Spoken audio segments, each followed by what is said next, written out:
Alright, so I'm going to talk about how I'm rebalancing warfare. And we're only going to be looking at the Bronze Age era here.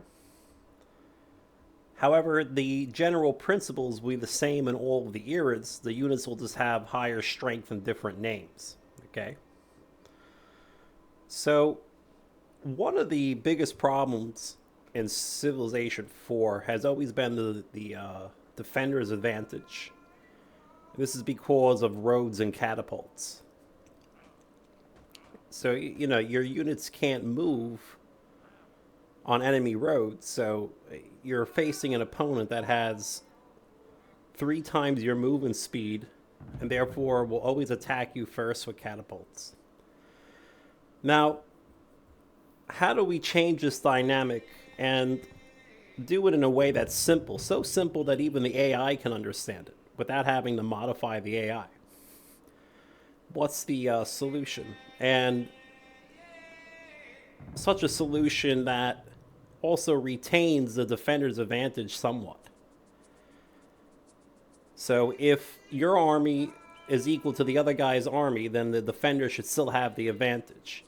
But if he's, peacemongering, trying to tech the mech infantry or something stupid like a space race victory, and has 1/3 your army, he shouldn't be able to stop you from killing him. Unfortunately, that's how the game currently works. You can just whip a bunch of catapults and turtle behind walls for a few seconds while whipping more units, and then you can kill the enemy attacking force. And then the enemy who died, who was trying to try to actually play the game and kill you, he also has like infinite war rareness on top of it. And all you have is at most 2 whip on happiness, and you defeated his army. Even though he had 3 times your army, he still died before he even reached your city. Or at the very most, he managed to get 1 tile before your city. It doesn't make for very good gameplay. Okay. So how can we fix that while still retaining the defender's advantage, and without overcomplicating the game? Like I said, the AI has to be the stock AI needs to be able to understand the change. And the solution was actually relatively simple. And let's first look at the current game, right? Whether it's modern or not. You have an Axeman with 5 strength counters Spearman. Spearman 4 strength counters Chariot. Chariot 4 strength counters Axeman. The solution is simple. Only make Axeman because it has the highest base strength, with only 3 or 4 spearmen escorting them. And that's why, prior to catapults, the entire game, you might as well call it World of Axes, because it's just 500 Axemen versus 500 Axemen with 3 or 4 spearmen in the stack. Just so your opponent can't whip chariots. And again, that makes for very poor gameplay, and whichever stack attacks the other first loses. Unless, for some reason, somebody moved into the open field without shock promotions. But even if they do, let's just say that the defender fucked up. 50 Axemen, your 50 Axemen now attack his 50 Axemen. You have shock, he doesn't. Well, it doesn't really matter because even though you killed all 50 of his Axemen, you probably only have 15 left. Maybe even lost a spearman or something. And now he can just whip more Axemen. He might even just be able to overwhelm you with pure chariots at that point. Okay? In fact, he might have just baited you because he had a bunch of chariots waiting. Okay? Alright, so now the question is, okay, well, how about after the Axeman? Isn't everything balanced once we have catapults? No, it gets even worse. Because now we're talking construction. Okay, yeah, we don't have engineering yet, but still, he moves faster than you, and therefore he always has the catapult initiative, and you can't attack him. Because if you step into his territory, now you're going to get deleted by catapults. In fact, all he needs is archers and catapults at that point. Archer pult. It's so stupid. All right, so now this isn't just my opinion. I'm just going to show you some threads here. They're from all different years. Some of them are very old. But let's address the catapult problem. Okay, so this is some noob in 2011 says, urgent. I was in the middle of a multiplayer game. If I have a stack of units, I'm attacking another stack. How can I choose which of the units in the enemy stack that I attack? Like, what if I want to attack the weakest unit? The unit best suited to my other units. Does anybody know how? Thanks in advance. Then the guy says, you can't. The strongest defender is always chosen. So pikes defend against knights, maces against pikes. And what ends up happening is, I'm assuming this guy was like a Civ 5 player or something that tried Civ 4. He probably quit the game after he heard that, because honestly, it is pretty fucking stupid. Then it says, it always picks the best defender, and that's true. And we actually want to retain that. We want to retain this defender's advantage, somehow, without breaking the game. Oh, okay, then. That's a bit annoying.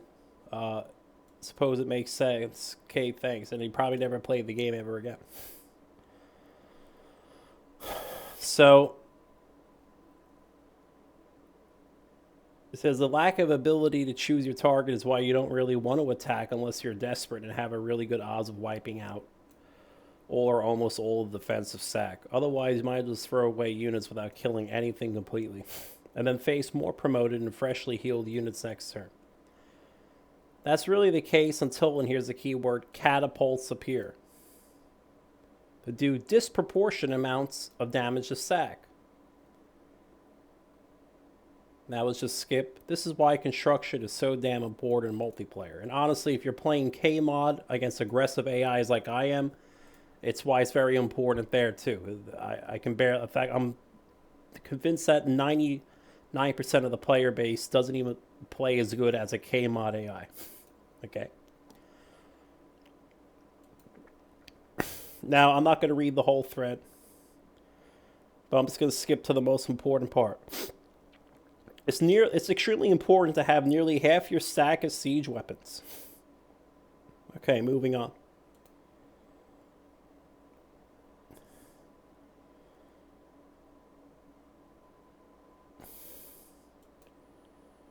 Whipping the catapults. So this guy says, multiplayer warmongering guide. So he talks about ancient wars, you know, which is really, he should just call it Axeman wars, because that's really what it is. And then he says whipping the catapults. And that's where it virtually ends. 99,000 out of 100,000 games will end at whipping the catapults. Okay. I've never seen a multiplayer game go beyond construction.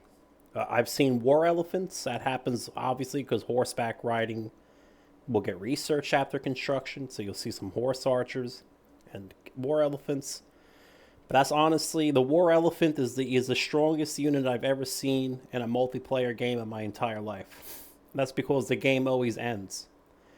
So, and 99% of these games don't end in a victory. They end in a draw.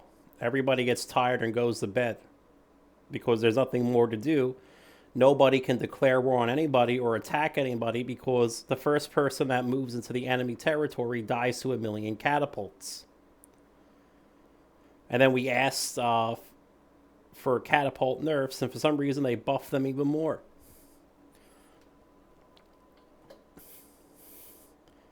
Let's go to the next thing. So this is a pretty good player here, and he just explains it, okay? Basically everything that I just said.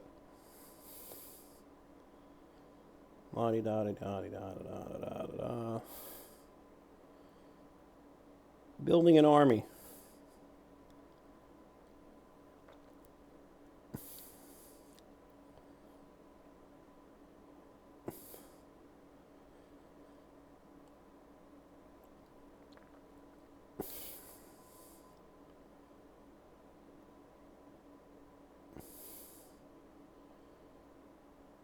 Here's how you compose your army. 70%. I mean, dude, it's. I would say it should be. It should be 85% axemen and 15% spearmen. I don't even make a chariot. Okay, the only time I'll ever make a chariot is if I see. Oh, forget it. This should read as 85% axemen, 15% spearmen. Okay.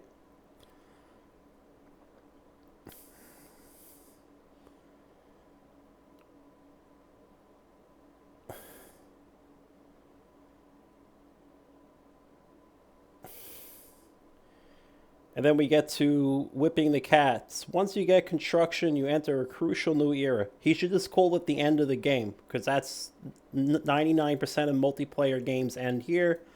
And I would even argue that 99% of player versus AI games end here as well.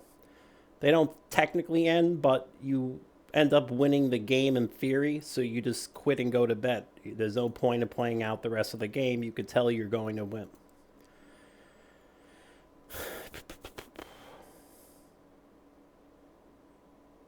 So he says now you want to make 5 to 6 catapults as quickly as possible. Okay. And we're talking whipping. It's such a strong unit. It's worth getting the infinite unhappiness for the rest of the game to just whip it. I would whip to one population. Sorry. Okay.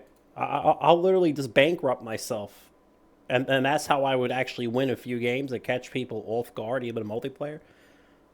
Or at least kill one person, because then I fell behind everybody else. But, I killed them because I wanted to go to bed and I was done playing the game. And I'll be like, fuck this. I'm just going to whip. I have a 7-pop city. I'm going to whip it to fucking 1 pop because I'm killing this guy right now. It's that stupid.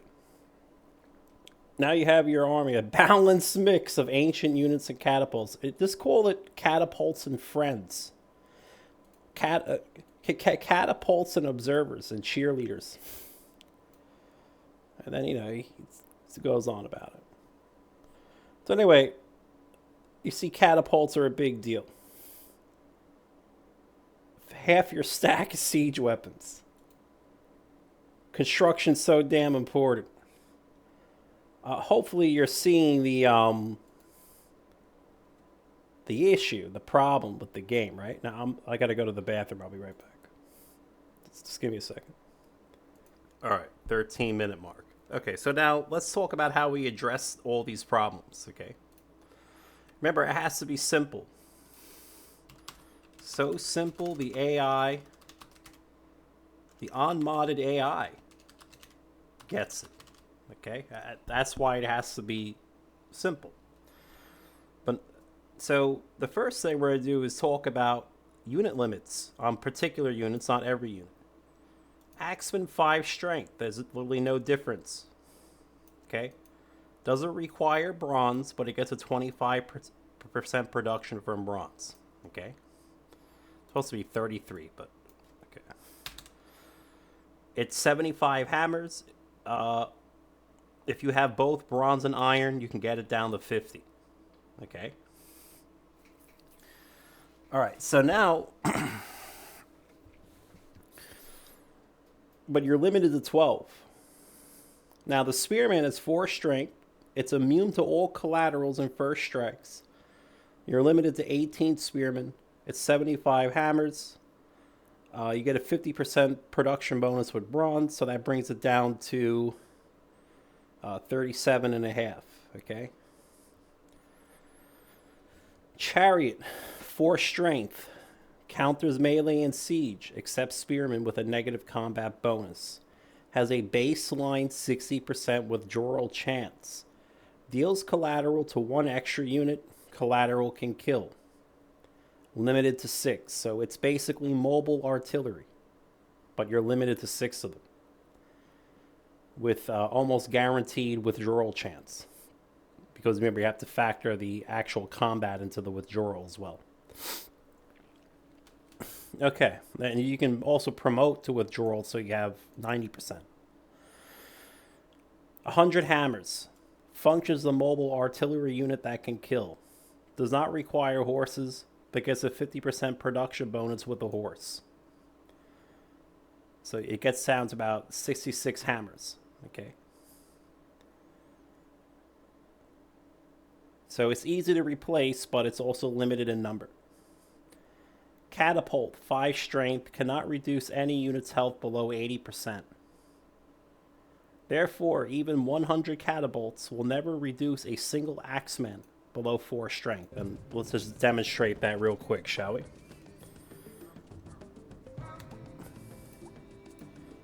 I'm going to make, well, not those. I'm going to make 1,000,000 catapults here. I'm just going to make a few here. I'm going to put an Axeman for Supermarathon here. I'm going to put a few Axemen here. I'm going to attack that one Axeman with every catapult. You ready? Look, he still has 4 health. And that's it. That's the limit. There's no limit to how many catapults, because you want to be able to have a defensive advantage. So, you know, catapults are not very fast, unlike chariots. So you need to have, there can't be any limit on the number of catapults that you can build. Now let's attack all these axemen. And again, all of them have 4 health. So there is an absolute hard cap on how much damage a catapult can do. The end of story. That also allows you to introduce them earlier in the tech tree on masonry. Okay? You just have to get pottery in the wheel. But it's no longer OP. Well, it's technically still here, but when I finish the mod, it will be here. The siege tower is with it now.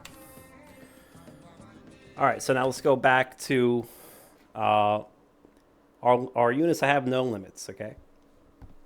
So the first 4 units, the Axeman, the Spearman, the Chariot, and the Catapult, all have limits. And that's very important, because units that hard counter need to have limits. Alright. Now, technically, our Tier 2 Archer, which has no limit, does hard counter a spear and an axe, but that's fine because the Shield Warrior has no limit either, and the Shield Warrior is stronger than the Archer. It doesn't hard counter it, but it's stronger. That's 5 strength. So our Tier 2 Archer, okay, which is going to unlock with Masonry as well. Masonry is obviously a very important tech, but you have to first get Archery. Okay, so you see here, you have to get Archery, pottery, and mining. So you just can't, and you also have to build walls. So it at least slows it down a hair. And the Catapult will have something else, at least sailing or something. So basically, it's to make sure that you can't just go straight to Masonry and kill people. Yeah, you have to let your opponent build a granary and a couple of cottages before you start killing him. Okay, and he should be penalized because he built the granary and a few cottages because he got pottery. That's why, you know, you have to require pottery for some of these units. All right, so now the Tier 2 Archer called Obsidian Arrow Tips, 4 strength, very massable. It's only 25 hammers. Okay, it even gets a bonus to production. I can get all the way to 100% bonus, so that's only 12 hammers. Like, super spammable, okay? Stone, marble, and gems will get you to double production. And it can withdraw. Has a 15% withdrawal chance. It also does 25% extra damage to spears and axemen. So now, your army composition, okay, of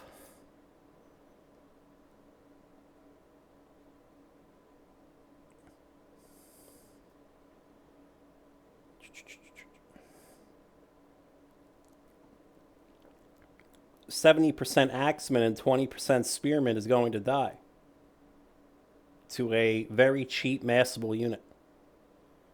Okay? So does that mean that the axeman is garbage and the spearman is garbage? No. Because now we have the tier 2 warrior, the shielded warrior. 5 strength, 10% withdrawal chance, 25% hills attack. Okay. 1 chance at a first strike.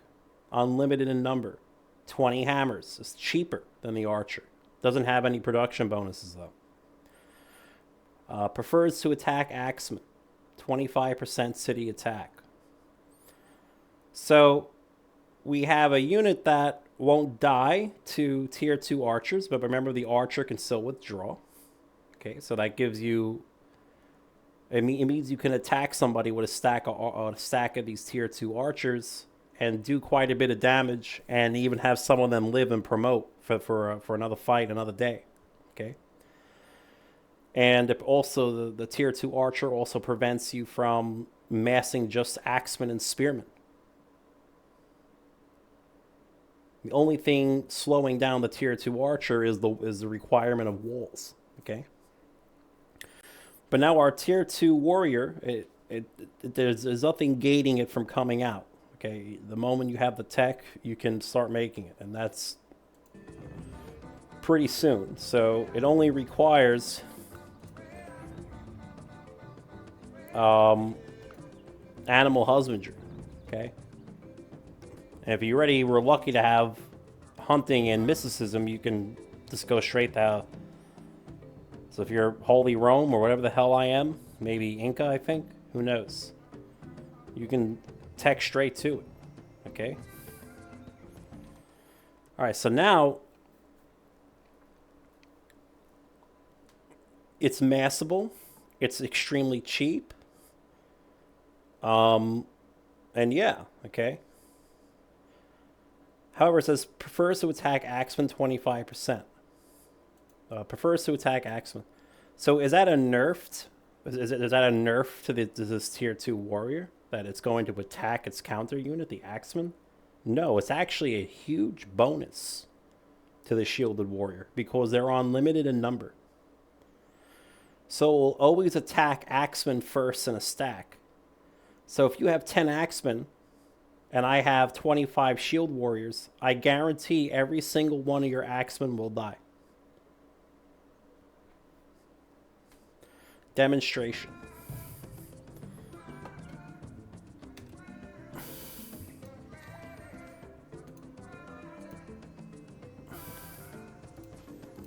So you'll see here that Cerebamon has 5 axemen. He has 10 axemen. Okay, so what we're gonna do is we're gonna attack with 16 shield warriors. He only has 4 axemen left. He still has 5 shield warriors. But don't worry, he's not gonna have that many axemen left. So you have a unit that is massable. Okay. Very, very cheap, and will pick out its counter unit until the counter unit is dead on the ground, bleeding from its ears. Okay? So that's actually, the preference to attack the axeman is actually huge. Because it means that your axeman, if I have enough shield warriors, your axeman will not survive the encounter.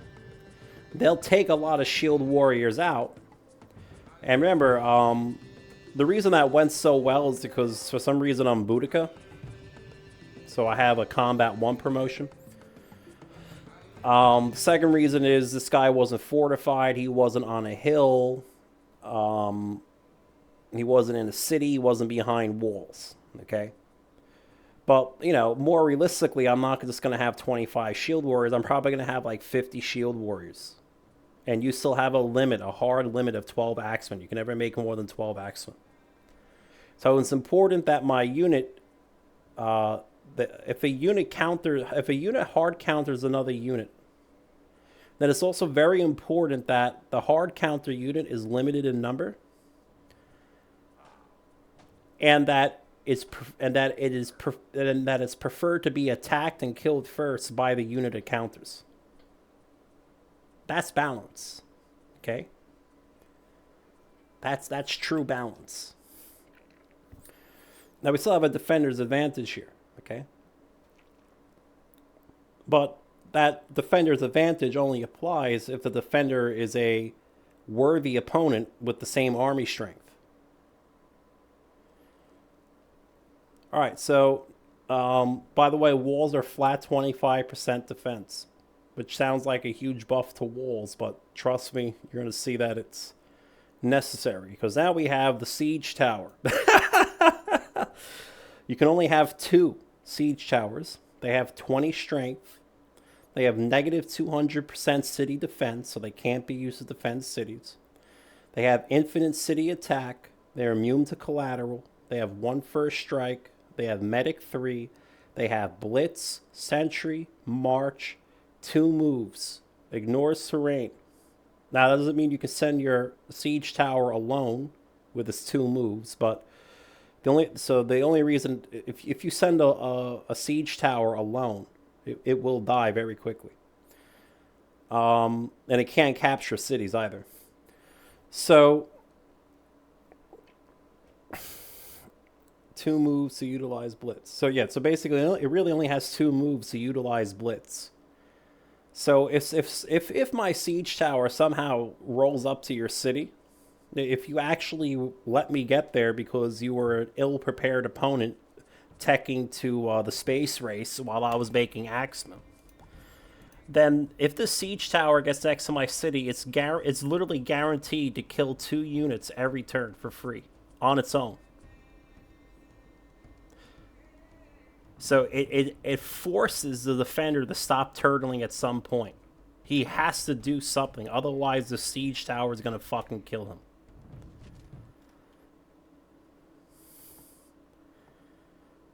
Has Blitz, Sentry, March. 2 moves. Guaranteed to bleed out an unprepared turtling opponent. You're limited to 2 siege towers. It costs 1,000 hammers. And it also has minus 200 attack versus siege tower. So you can't use a siege tower to fight another siege tower. That would be retarded. That would defeat the whole purpose. You can use your siege tower as defensively as a stack protector as well, but you can't use it to kill the other guy's siege tower. And if you take too long, well, he's just going to walk around you with his siege tower. He's going to go next to your city, and now he's going to really start killing shit because your siege tower has minus infinity city defense. Okay? That doesn't mean it's not helpful in the defense if it ever got to that, because it still has a medic 3 promotion, but it will not function defensively. Okay? All right, so now what is the counter to that? Well, there is none. And that's why it's a limit of 2.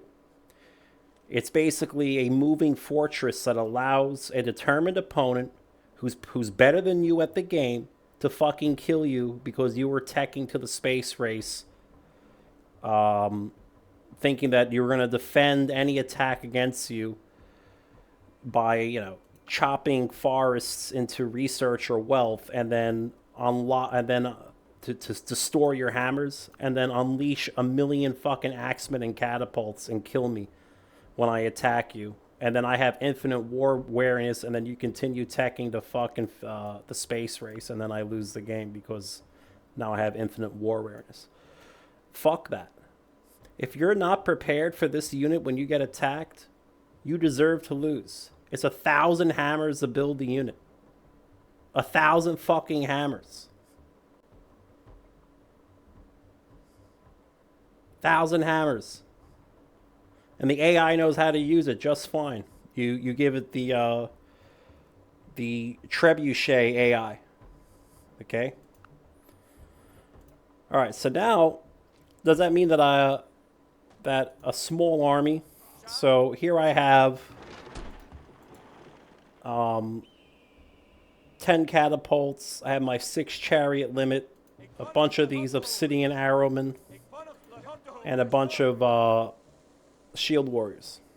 This guy has 1 siege tower, same number of catapults, 6 chariots, 22 shield warriors, 6 axemen, 7 spearmen, 11 obsidian archers, and a chariot. So what you're about to see, I'm going to win this fight, believe it or not. What you're about to see is how fucked up catapults are in the actual game. Because my nerfed catapult is still enough to beat that. Case in point, we're going to attack with our chariots first. They do have a bonus versus siege. Okay, so that's meant to be the... So this is only a single siege tower, by the way. So 6 chariots, they're going to put a lot of hurt on that siege tower. And they put some collateral onto his other units, okay? Now we're going to go catapults. Okay, he's in a lot of pain right now. We're going to skip a turn.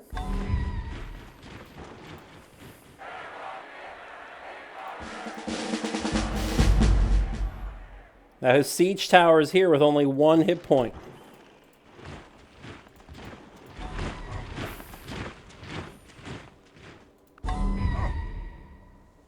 I meant to attack his siege tower. But anyway, if I was paying attention, I would have attacked the siege tower. So just to do that again real quick, because I seriously meant to attack the siege tower stack. We're going to go chariots first, then catapults, then our archers, now our shielded warriors. No, I notice I'm not even using a single axeman or spearman in my army. Okay, skip turn. Where's a siege tower? That's a dead siege tower. Okay.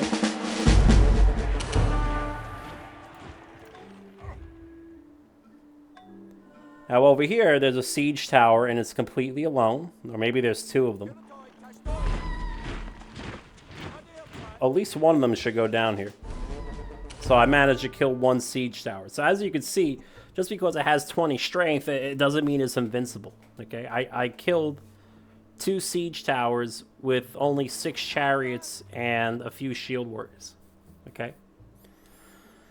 It's not invincible, and it's 1,000 hammers.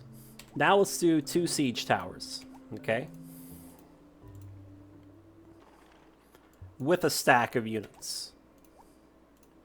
Remember, a siege tower is 1,000 hammers. Okay?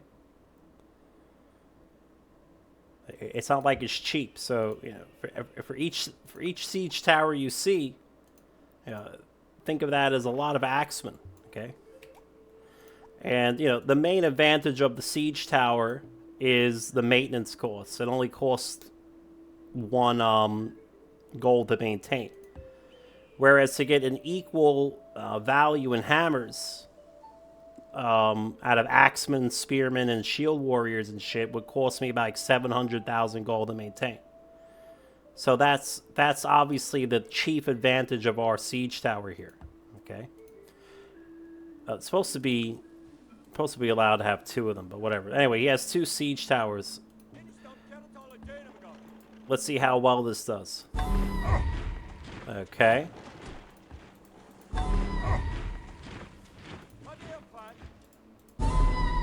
The siege towers are down to 9 and 11 strength. I might get some victories here.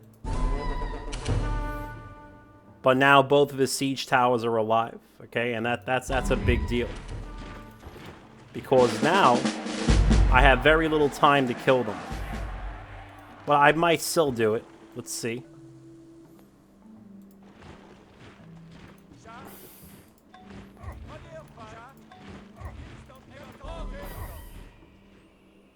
Yeah, and I should still be able to do it.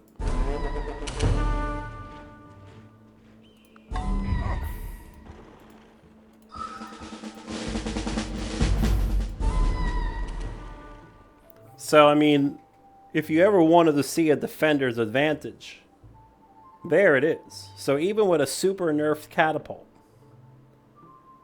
I managed to take that down. That's quite telling.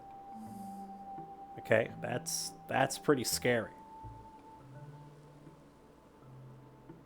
That's how broken catapults are in the actual game. Because if that was the vanilla catapult, the unmodded catapult, I would have totally won that fight with 0 losses. Terrible game design. Okay? Absolutely terrible. At least this is better. Now, in reality, your opponent is not going to be sending two siege towers. Let's see, two siege towers. The two siege towers with, other than the siege towers, only an equal number of hammers as your army. I would hope. Otherwise, why did he attack you? He's retarded. Just give him more units.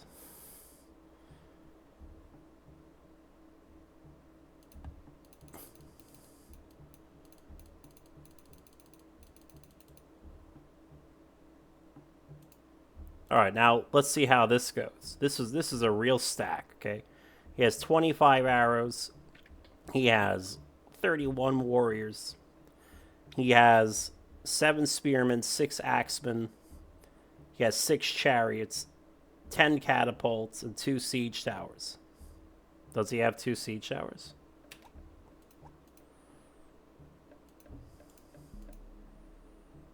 Well, he will now. Okay.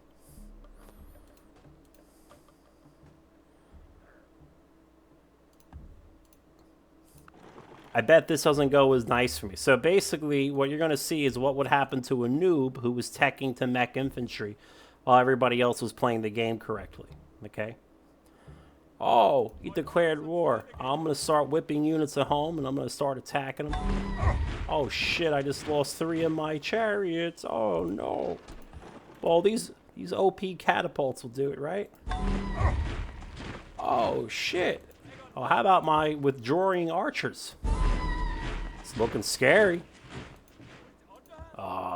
Swordsmen go. Warriors, whatever. Oh, shit.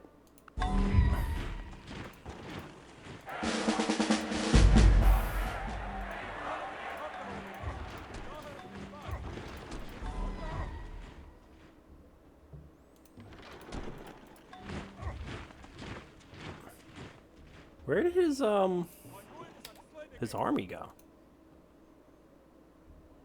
I have no idea.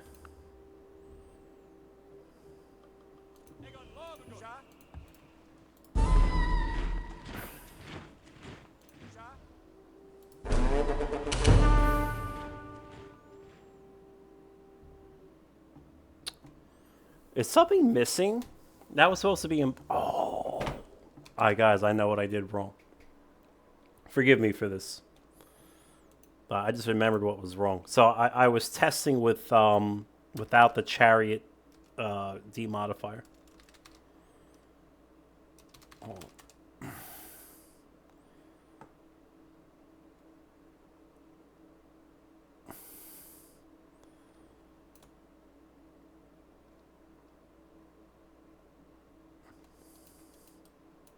My bad, hold on.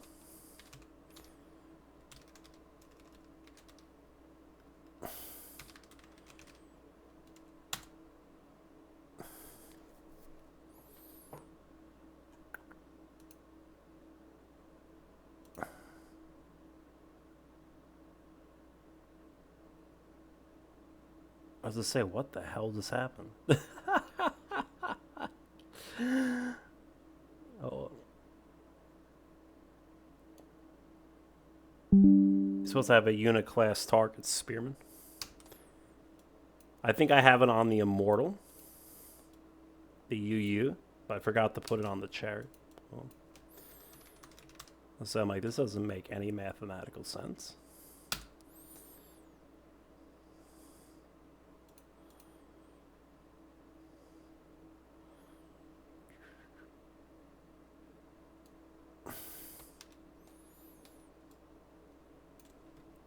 This ensures that the spearman defends the siege tower. Okay. Right, let's go ahead and do that again. I was gonna say, dude, like, I'm like, what's going on here?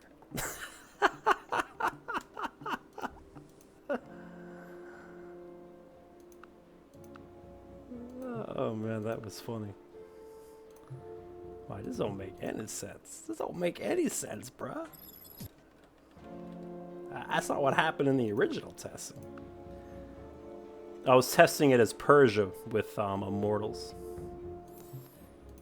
Alright, let's go back to this. What? Oh. So right now the base mod is K mod. Okay.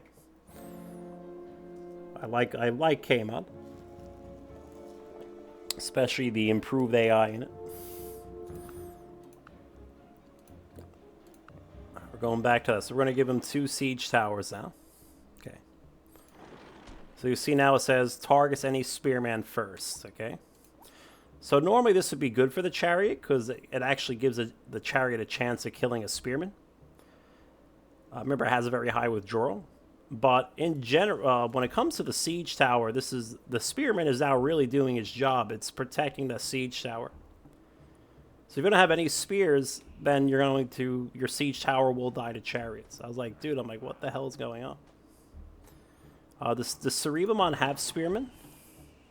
Yeah, he's got enough. He's got enough for this.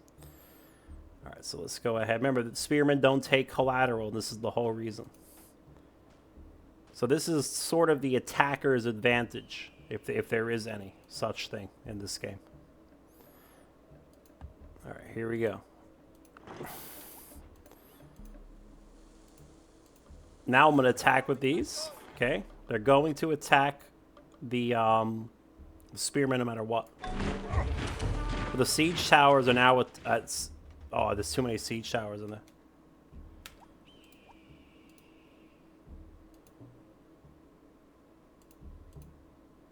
Son of a bitch.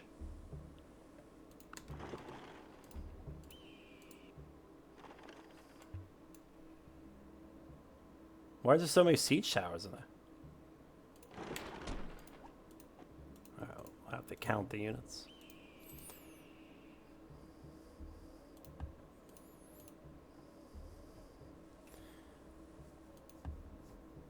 One, 2, 3, 4, 5, 6, 7, 8.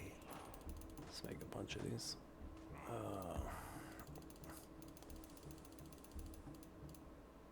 Okay.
Alright, so he has 33 shield warriors.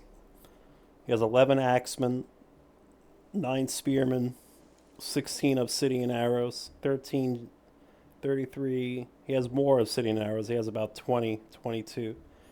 10 catapults, 2 siege towers. Okay. Alright, let's go chariots first. Because, well, actually, I think we should go... Well, no, see, it doesn't matter. Because whether I attack with the catapults first or not, it doesn't matter. Because the chariots will always prefer the spearmen. That was the original design. That's why I was a little confused. So yeah, I'm definitely going back to that because that worked best in the test. So it's not going to attack the siege tower first. It's going to attack those spears. Okay. All right, now let's go catapult. Okay. Archers.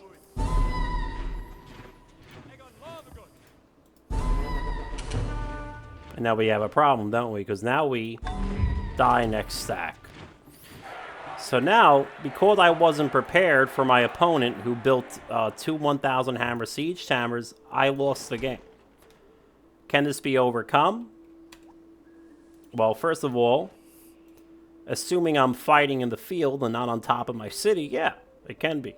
Okay? Let's just say I have at least one fucking siege tower that I was able to get out. Okay. Well, maybe I'm popping out a great engineer to get a second siege tower out or something. So let's just say I have 1. Remember, the siege towers can attack siege towers. Okay. They can, but they won't do very much. Oh, actually, defensively, you might actually want to try that. That might be a fucked up version of the defender's advantage. All right, so okay. I mean, if you lose though, you're in a world of hurt. All right, so now let's say I actually have an army. So give me a bunch of axemen. 1, 2, 3, 4, 5, 6, 7, 8, 9, 10, 11, 12. Give me a bunch of spearmen. 1, 2, 3, 4, 5, 6. Let's give me a few more. Give me more. What would I actually have if I knew my opponent made 2 siege towers? I would definitely have more archers because they can withdraw. And with production bonuses, they're cheaper than the swordsman. Assuming you have the bonus. So I would definitely have at least 20 more of these. Now remember, we're pretending that I'm the defender. He's already in my territory. So I can always make more units if I need to. And I can move on roads. So remember all of this. And chariots are cheap as hell if you have the production resources. Alright. Let's go with our catapults. I'd probably have more of these too. We'll try with more catapults. Siege towers down to 16. Okay, let's unleash these bows. Okay, I definitely got a siege towers down. Okay. I probably want to keep my axemen for some stack defense. So I'm probably gonna go with the shield warriors here. Okay, let's skip a turn. Did I manage to overcome this? Probably.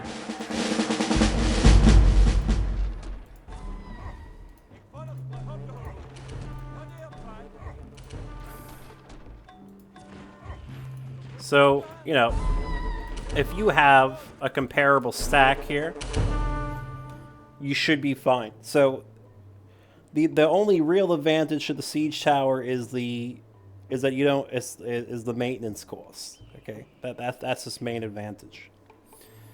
It costs 1 gold to maintain. Now my mod gets rid of inflation entirely, but instead it just increases the unit maintenance cost. So 1 gold for all the Bronze Age shit, and then it's 5 the transition units, which is really just the tier 2 swordsman. It's 3 gold per turn. And then, you know, when I get to the medieval age, it's going to be 5 gold per turn. The transition will be 7 or 8 gold per turn. The real Renaissance shit will be 10 gold per turn. Okay. It's a Supermarathon mod, by the way. The transitory units, again, like infantry and machine guns, will be 15 gold per turn.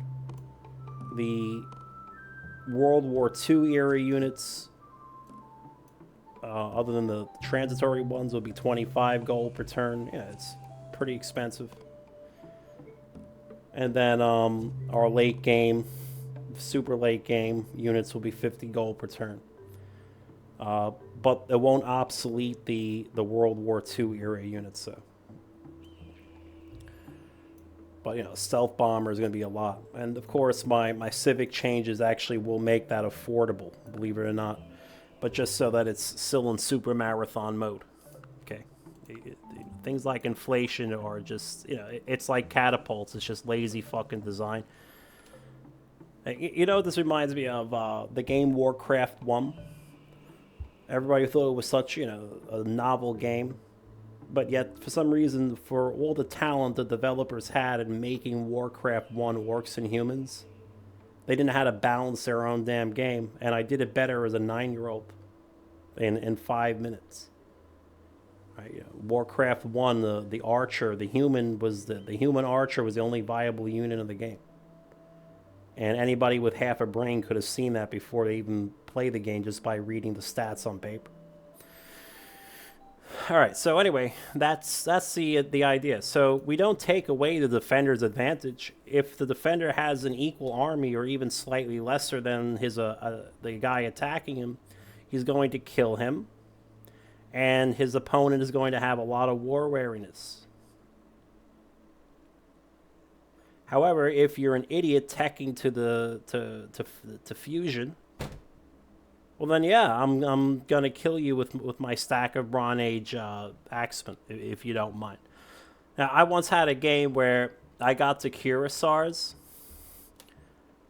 and the game had espionage on, so I couldn't see my opponent very well. And eventually, I made a couple of spies and sent them in because he was running a really high espionage slider at one point when he saw me turning up mine. And when I looked in, even though I couldn't see his demographics, all I saw was one happy archer per city in a multiplayer game. I thought, well, certainly he has an army somewhere, right? And I actually just declared war and just sent out a bunch of suicide chariots that I couldn't afford upgraded cuirassars. Looked all around, that's all he had. He had one happy archer per fucking per city with twice my tech score. I was like, dude, really? I don't know what the hell he was doing, but you know, that's an example of people being idiots and even being allowed to get away with it because it's so suicidal to attack into an opponent who you think might have catapults. That's just how broken the catapult is. So hopefully this will make for a better game design, and I hope you guys will enjoy the mod once I complete it. And like I said, all the future eras here are all going to be modeled after the same thing. So, you know, you have one spammable weak unit that can't be hard countered with withdrawal. You're going to have one spammable slightly stronger unit that has a single hard counter, like the Axeman hard counters are a shield warrior. Siege is limited, and it will never go past what you've seen here.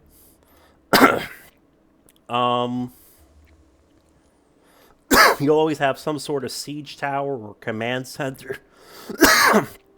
And they will have to actually get exponentially stronger as the eras increase. But I think 20 base strength was enough for this. It's supposed to be a limit of 2, not 1. I'll fix that eventually. And then, you know, your spearman is the only counter to the mobile artillery, which is the cavalry, which is limited in number. And those limits will go up as the era goes up. So, you know, you're limited to 6 chariots, right? Horse archers will be like 8. But then knights will be 12. You know, we'll double that. Cuirassars will be 16. And then cavalry is when we get up to, I don't even think we care about that anymore. We'll go up maybe like 24 if I even want to limit it. So, you know, that's the idea that I have in mind. Obviously, I'm going to have to do more balance testing as I go along, but I'm pretty sure that this is a simple idea. The better AI understands the mechanics. I don't have to reprogram the DLL file. You don't have any constraints that, like, you know, limiting units per tile or something. We don't have any of that, which is good. That also would screw with the AI. That often causes the game to crash if you use a limited unit per tile mod. And overall, I think it's just really about making a better game in a way that, in the simplest way possible, that everybody can understand. And if I really want to kill you, I can just make an unlimited number of obsidian arrows and shield warriors and kill you with a couple of siege towers. While you sit there trying to tech into superconductors or whatever the fuck you're doing. Okay? Alright guys, thank you for listening.